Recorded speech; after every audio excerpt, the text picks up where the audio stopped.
Ay burger na buy one take one din sa Big Mac ay atin tikman nga ni. Aray ko.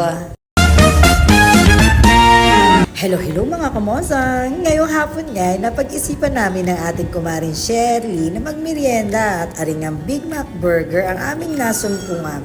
Buy one take one nga ni ang kinuha namin para makatipid ang inyong mga kamosang. Practical yarn! Aray ka!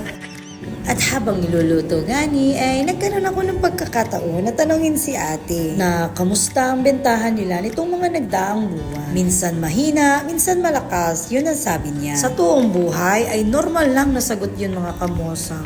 Lalo sa panahon ngayon, maliit o malaking establishmento dito sa Puerto Galera ay nararanasan lahat yun. Ganon din sa aming 39ers milk teahan mga kamosang. Minsan busy, minsan naman hindi. Pero sabi nga ng matatanda din sa amin, fighting. Aray ko. Sadya daw gaya ng business, nasa inyo kung paano diskarte mo ilalaban. Basta magpatuloy ka lang. Sabi nga sa English, quitters never win. Kaya laban lang lagi mga kamosang. Uy, motivational yarn. Aray ko. Ay maya-maya pa nga ni ay naluto na. At syempre, dineliver na ng inyong kamosang kay Kumaring Shirley. Na kanina pang nag-aabang sa inyong kamosang. Yun lang. Thank you for watching and see you on our next vlog. Bye!